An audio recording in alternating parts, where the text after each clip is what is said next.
And it's always a pleasure to see friends and people who aren't yet friends in our theater. So welcome to 901 Congress.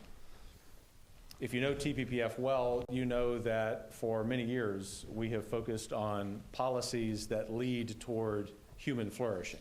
And ultimately, that's the goal of everything we do, which is for policy and regulations, to the extent that those two things have to happen, to lead toward an increase in liberty, a decrease in the size and scope and expense of government, an increase in access to markets for the purpose of human flourishing. So we'll often describe our policies as increasing liberty, and that is a very important aim, don't get me wrong.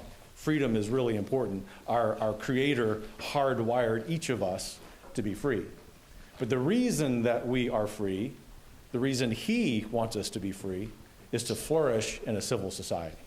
And so each year, as we scour the work that we've done in the past and the work that we want to do in the coming year, we look for those opportunities where maybe we ought to get involved. And so I am very, very proud to say that we are joining what I think is one of the most important fights, one that cuts to the very heart of our condition as humans, one that cuts to the very heart of our condition as Americans, as Texans, and that is ending the abomination of human trafficking. So thank you for being here in what is the kickoff event for that effort. In 2016, the Texas Public Policy Foundation launched the Center for Families and Children because we recognize that strong families are the core of a vibrant civil society.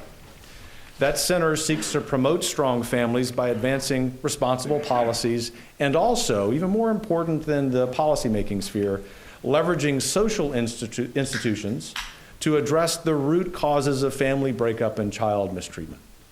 Human trafficking, in many ways, is a symptom of the loss of the vibrant family and community relationships we've witnessed over the last several decades. For example, it's estimated that between 20 and 30% of human trafficking victims worldwide are children. Here in Texas alone, there are almost 79,000 minor and youth victims of sex trafficking at any given time. In addition, consider that children in foster care are particularly at risk of becoming victims. It's estimated that at least 50% and perhaps as much as 90% of child sex trafficking victims had been involved with the child welfare system. Operation Innocence Lost, a decades-long anti-trafficking operation conducted by the FBI, found that around 60% of the child victims rescued had been in foster care. And so if you know the work we do, many of you have been leaders in this effort to end human trafficking, you know that there is much work to be done.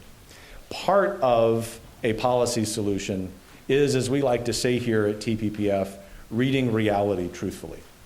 Identifying the problem so that we then can identify solutions. And once we've identified solutions, we collectively, including many of you here today who are leaders already in this effort, building a coalition to address the problem. And so today we're honored to be joined by Attorney General Ken Paxton, who has been a leader not just in Texas but nationwide in the fight against human trafficking. Last year, for example, his office released the training film we will be viewing in just a few moments, entitled Be the One. This film is designed to mobilize all Texans in the fight against human trafficking. To date, it's been viewed by more than 80,000 people in 48 states and 76 countries. You'll enjoy it, as hard-hitting as it is. Following the film, Andrew Brown, our director for the Center for Families and Children, will be leading a panel discussion about the film and how you can help reduce and prevent human trafficking in Texas and beyond. Joining General Paxton on the panel are State Representative Matt Shaheen from Collin County and Susan Peters, the Executive Director of the anti-trafficking nonprofit UnBound. Thanks for being here and enjoy the film.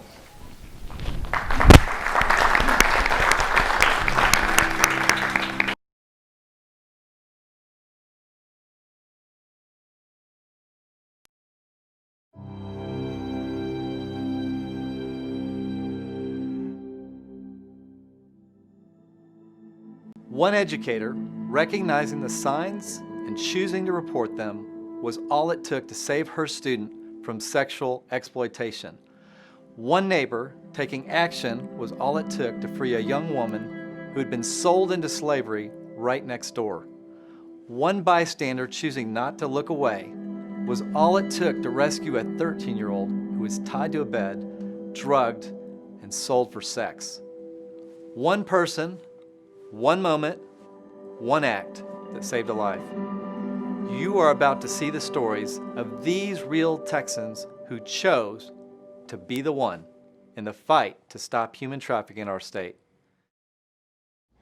I'm 22, I was 13 at the time. Until this day, in ways, it still affects me.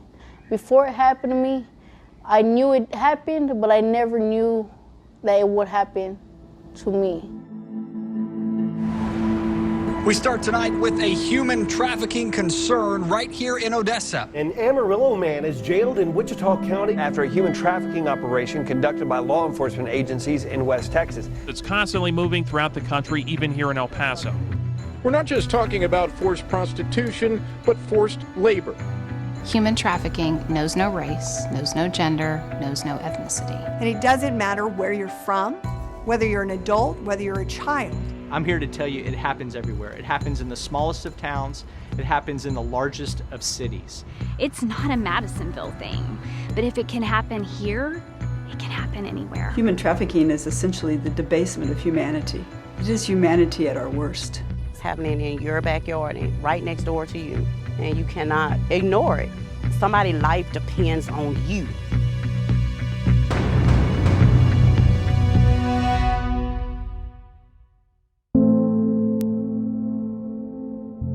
The very first trafficking case that was tried in San Antonio, Texas, involved a 13-year-old child. Human trafficking was not a word that anyone in San Antonio knew, but they learned about it through her testimony. It actually started like any other day. Like, I woke up, a friend called me, "Can you go with me over here?" Something that I do every day, like people I hang around with every day. And I went. We were actually there to buy drugs. I remember walking in, talking, and I asked if I could use the bathroom. I remember using the bathroom, and when I tried getting out, I couldn't. I tried opening the door, like messing with the lock, and it wouldn't open. It was a weird looking door. Well, it had a lock on the outside. I heard them tell my friend that I had already left. So she ended up leaving. And I remember them coming to the restroom and opening the door. And just right there, I guess something snapped in my head what was going on. So I tried to run and like fight and kick, but I was too small. It was two grown men. It's just that girl. She's that type of kid. Well, what is that exactly? She's somebody's baby. She's somebody's daughter. They're somebody's son. And they matter. All of them matter. And nobody should exploit people at their lowest point. Human trafficking is modern-day slavery. It is the exploitation of men, women, and children by third parties for their own profit or gain. This is a problem, a social problem, and a crime that needs all of us to play our part. It's a planned community, so the bottom line is that everybody that came here was just suburbia. It was, attracted families. That was the whole idea of the Woodlands. So it does tend to be very quiet, relatively boring, and a lot of people call it a bubble. This street, specifically with only the 6 houses, we're usually just sitting out here with the kids playing around. So if there is ever a car that comes in, which is only really 4 families that ever come in or out, we get up and we move. So it's a huge difference when there's multiple cars coming in all the time, like we're constantly getting up and getting down. For the most part, every person that's coming by, and if there's a strange car, everyone that's sitting out here, we're all sort of, who is that? So I got tired of walking to the window every 30 minutes and taking photos with my iPhone of the cars coming and going. We had gotten our father-in-law a deer cam, and I set it up, and after the first day I came in and I put the memory card in, and I think it was like 42 cars had come in and out of our street.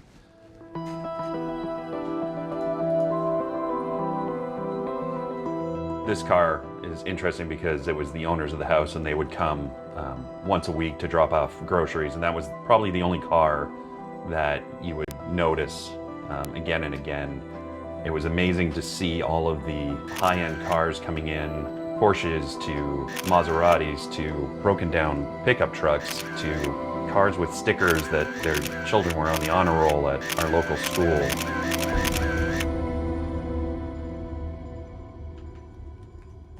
I did a very simple search. All I did was search for the house. And I came across an ad on Backpage.com. And actually on this page, I typed in rolling mill. And sure enough, it came up.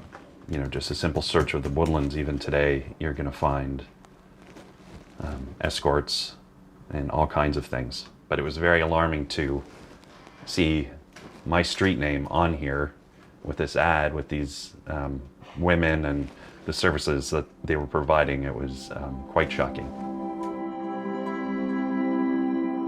The neighbors started contacting the sheriff's office and started saying, hey, there's something wrong with this house.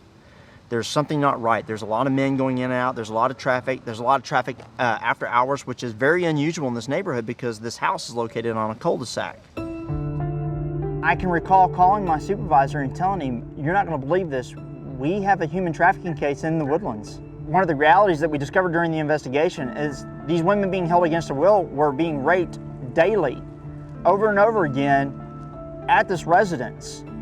They'd pull in and then another car would pull in and they'd wait and the one car would back out, and it was a constant flow of traffic. It was like a locust. They just kept coming and coming, and then when we knew exactly what was happening in there with these women, it was really disheartening, especially having two daughters. It's very frightening. And we realized that these same girls were being transferred not only in Montgomery County, but also to Harris County and being sold in other locations for sex over and over again from one spot to another spot. And this led to an even larger investigation that we discovered was in New York. And we discovered that these women were being brought in for this purpose from China. And we have another breaking news alert out of Montgomery County. 4 arrests linked to a human trafficking bust. They discovered 4 different locations the girls were being taken to. Prosecutors say in this case they found 8 victims, women who are Chinese nationals around 20 to 30 years old. We're our brother's keeper. We're supposed to watch out for each other. And that's what these neighbors did. And they shut down an organization that was a multi-million-dollar organization that did nothing but hurt people. The day that I was watching the news and I saw the bust had happened, I was ecstatic. With one phone call, he literally changed everything.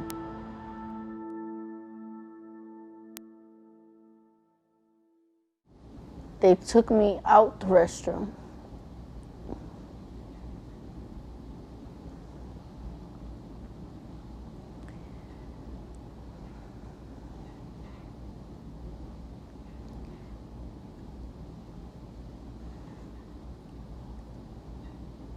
And I remember just being so scared because I didn't know what was going to happen.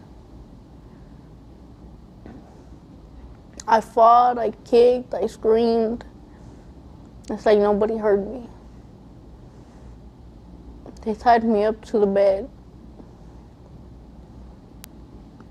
And they just took turns raping me.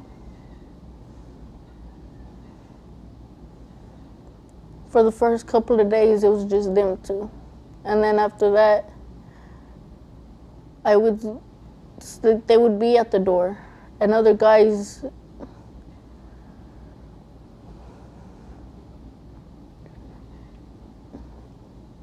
that would come to buy drugs, they would tell them, pay me, and you could basically rape her.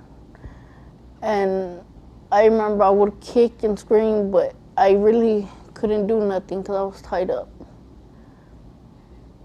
And after that, it was like day in, day out, all like different guys would just come in and rape me. And I remember when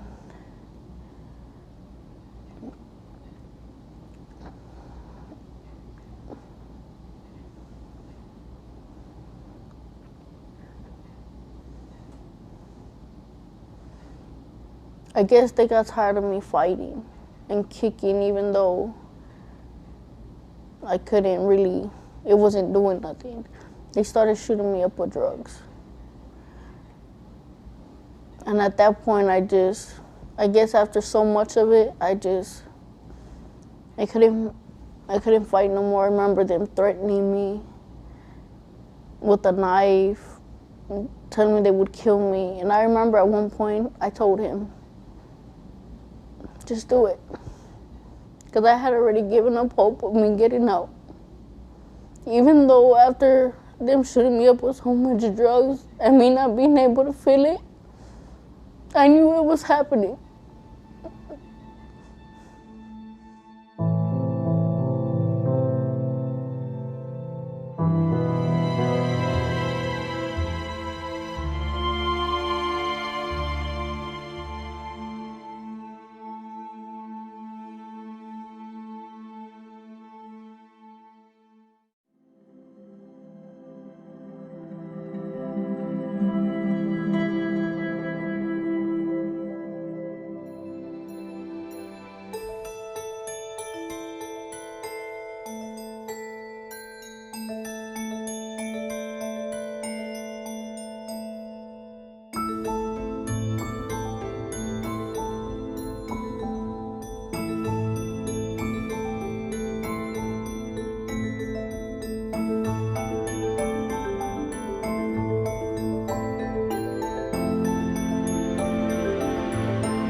Life in prison or the death penalty could await the truck driver charged with transporting at least 39 illegal immigrants in a sweltering semi-truck from Laredo here to San Antonio. But as we looked at the list of crimes, we did not see human trafficking listed. Smuggling and trafficking are two entirely different crimes. Smuggling or illegal entry is a crime against the border of a nation or against the sovereignty of a nation. Human trafficking, on the other hand, is a crime against a human being. Smuggling or illegal entry requires movement. You don't have to be transported to be trafficked. You can be trafficked in your own home. And that breaking news coming as we've just learned that the couple accused of holding their nanny hostage for years has been granted bond and will be released from jail. Folks who exploit other people for a profit, they do so for that profit, and will do that in any industry where they think they can make money off someone else that they're exploiting. Court documents show the woman worked nearly 20 hours a day here inside the family's home in a gated neighborhood in Katy, where prosecutors say the woman was mentally and physically abused, was refused access to a phone, and was only allowed outside twice a day to walk the couple's children as an unpaid nanny. It really is about using lies, deception, abuse, be it physical or sexual abuse, to make someone do some kind of work for a profit. That woman has now been rescued from what is being called a human trafficking situation. There have been multiple cases where immigrants have been promised the American dream. They've been promised a green card, where they have the opportunity to come and work in a satisfying position that they can use to protect and take care of their family. It was an offer he just couldn't pass up. They said they're going to pay me $15 the hour and they're going to give me 60-hour guarantee a week. And they didn't pay me the 15 promise, they paid me $6 the hour, and they didn't give me the 60-hour guarantee, they gave me only 20.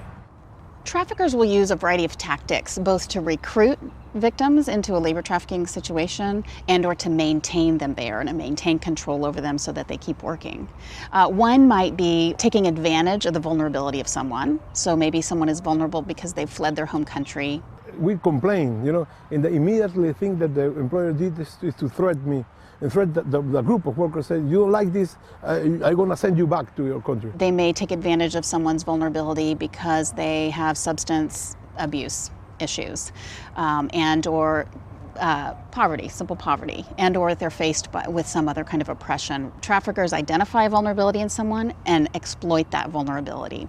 It can be in the sex industry, or it can be in other industries that are considered legal industries like agriculture, hotel work, construction, food processing, potentially any industry. If someone uses force, fraud, or coercion to make someone else do some kind of work or labor or commercial sex activity, that is considered human trafficking. A common misconception about human trafficking is that it only affects women and girls. And yet what we know from the research and we know from the practice working with victims and survivors is that it also affects men and boys.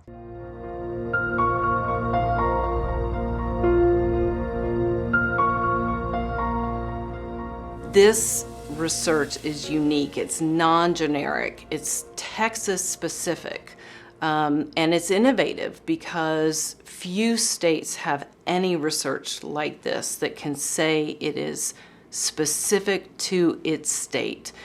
What we found is the prevalence is 79,000 minor and youth victims of sex trafficking.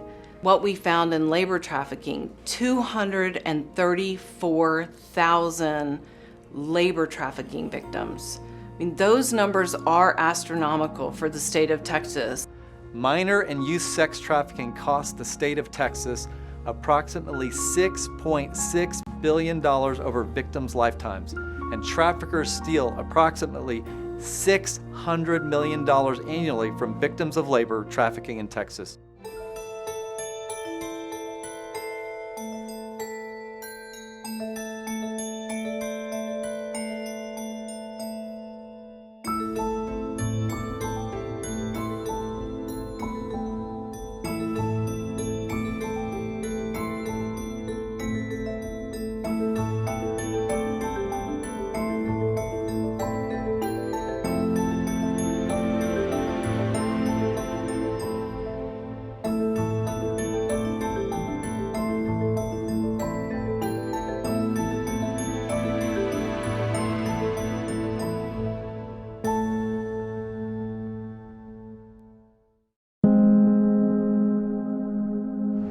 Madisonville is a town of approximately just under 5,000 people. It's a quiet, nurturing, close-knit community.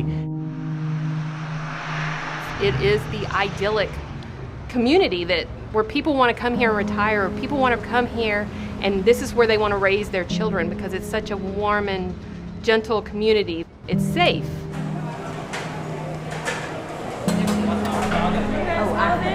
Right here. If I had to describe Madisonville, it would be community. I love this town. I love Madisonville. But if it can happen here, it can happen anywhere. It really can.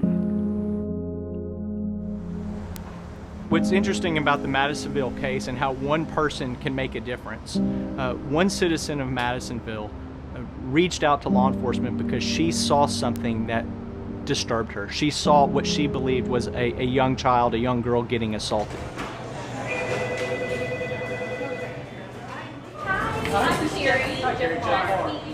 Carrie Rose saw something that she saw didn't look right, and her first thought was, I don't know if this is anything, so I won't say anything.